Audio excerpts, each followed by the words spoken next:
We're at the start of a new council year, and I think it's a good time to actually try and refresh a lot of what we do. It's an appropriate time because we've got some senior staff moving on and we've got a new structure coming into place. So there's a great opportunity for us to start to do new things. Good morning everybody. It's probably quite an important day today, isn't it? Because we've just had the elections. We've just had the new cabinet appointed and the new committee chairs, and we go into a period of 2 years before we have an election. So it's a really good opportunity for us to do lots of positive things without, for example, elections getting in the way. I remain of the view this is a time of great opportunity for our staff, and I think that's one of the messages we will be wanting to get across when we speak to them at the all-staff briefing. The workforce is our #1 asset, and do you know why? Because they're really, really good. And I can prove that. Customer satisfaction, 5th best in the country. Value for money, 15th best in the country. We've got services that are #1 on the league tables, like food protection, mortgage rescue. Our street care service is outstanding. Very low levels of litter. I'm Laura Taylor, and I'm coming to join Basingstoke in August this year to join your management team as your Director of Governance and Commissioning. And I'm really excited to be joining Basingstoke at this time because the Council has clearly put a lot of work into developing a new approach to service delivery that's all about commissioning. So I think it will be really exciting to come and work with you and learn about the services that we offer as a council, and most importantly to discover what our customers say about what's important to them.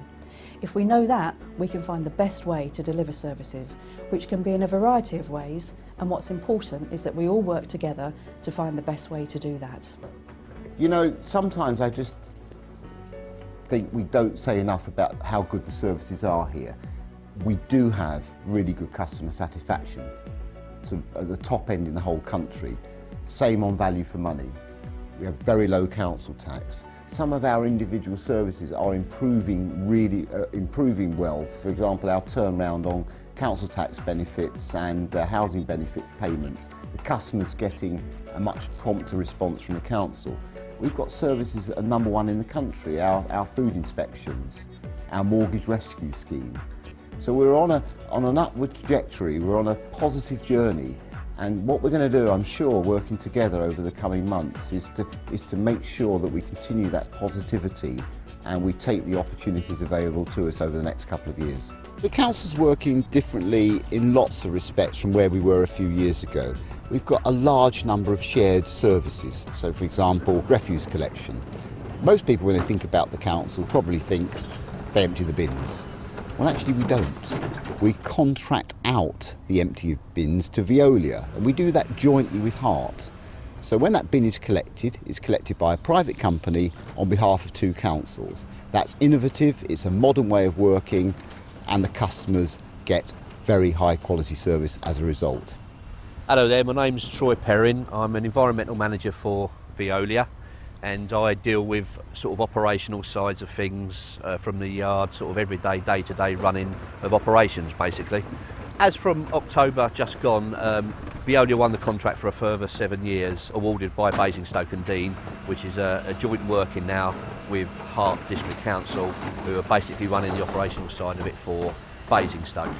What this means for the customer is it should provide a better communications, and it should just provide a better service all round.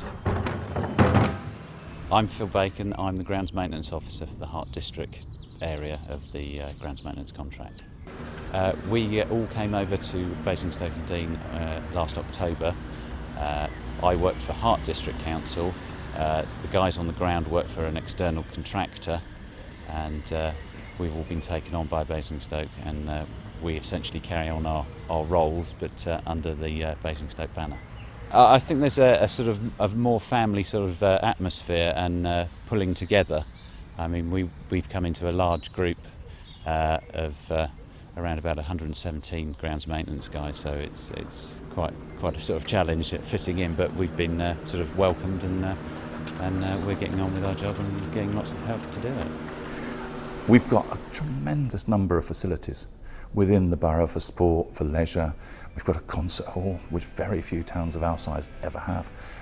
We've got a great running track, a We've got all sorts of things that you can go and avail yourself of. My name's Sean Donahoe. I'm the Senior Sports Operative for Basingstoke and Dean Borough Council. I've spent the last 25 years learning my craft in sports, started as an apprentice here at the council, and now have the fortunate role of leading a band of men in giving the town, I think, very high quality sports facilities. Working for the council now for more than 25 years, it means that the group of people that I work with, from the top to the bottom, are good guys. You know, we're all interested in pulling in the same direction. You know, it's customer focus. It's, you know, making sure that the users that we're providing for get the best facility that we can provide. After working from Monday to Friday, and then coming in on a Saturday and Sunday and seeing hundreds of users using athletics, the rugby, the football, it just makes it worthwhile. And I'm always thankful that I'm given this opportunity to work for such a council that is able to move forward with the times. We all know that Basingstoke's a good place, but I do sometimes wonder whether it lacks ambition, whether we've really got the drive and determination to be not just a town in the south, but the leading town in the south. And that's what I want to make us do.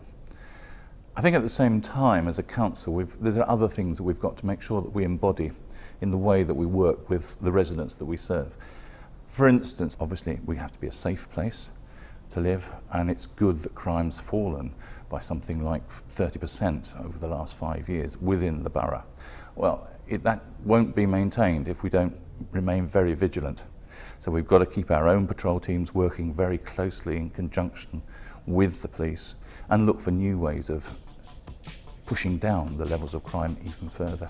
I'm Rob Green, I'm Community Safety Patrol Officer for Hampshire County Council. We're part of a shared service with Basingstoke and Dean. Basingstoke and Dean wanted to progress their warden scheme that already existed, and the public wanted more of a reassurance with an enforcement edge to it as well. Hampshire County Council already had that service in place, and we were approached by Basingstoke and Dean to create a shared service. The fear of crime is greater than the actual crime rate itself, so we're there to reassure the public and make them feel safer in their own homes and where they live. I think because we're not responding to police calls as the police officers do, we're able to spend more time talking to people, engaging with them, and feeding back any issues that they have. My name's Andy Taylor. I'm a street pastor. We're standing here in the middle of the upper part of Basingstoke on a Friday night, and we're street pastoring. I'm a street pastor. I've been doing it now for something like 4 years since we first began, and we come out here and we just try and help people on the streets. I mean, if you go out on a night, a lot of people are having a great time, but it can be quite an intimidating environment, particularly if you've got a bit drunk and you might get thrown out of a club or something like that. And so we're here to help people who can't help themselves, really. So did you say it was your son who we helped? Yes. I got a call, it's probably about 4 months ago, I got a call to come pick him up about 2 o'clock in the morning. Luckily I hadn't been drinking, I was asleep, so I came and drove down and picked him up. And they were there, and he'd been sick, and I took this sick bucket home with him. And I thought, you should be called street angels. Yeah, well, we were first approached by the police, and we quickly got involved with the local council. We set up a steering group in which the police came along, the council came along, and we planned it. I have to say that we thought the police would be a little bit sort of condescending towards us, but actually they were incredibly helpful, as was the council. Council has subsequently given us sets of flip-flops, they've given us alarms for the girls, they've given us water bottles, all sorts of things. So we've had a lot of help from the community at large to equip us to do what we do. If we can make the total team of councillors, of the staff within the council, and the residents as well, who I think have a very important part to play whether it's through voluntary organisations or whether it's through community organisations or whatever. But if we together work together, then I think it's perfectly achievable that people will look back and say, yeah, that was a great time and I was part of it, and that's what I want everybody to feel. More opportunity than probably ever before. It's just now a case of taking those opportunities, being positive about the future. For me, it's an absolute privilege leading the officer team at Basingstoke and Dean. I'm so proud of what we've achieved in so many ways over recent years. We've got some fantastic services focused on delivering the best quality outcomes for our residents. And after all, isn't that why most of us came into public service in the first place?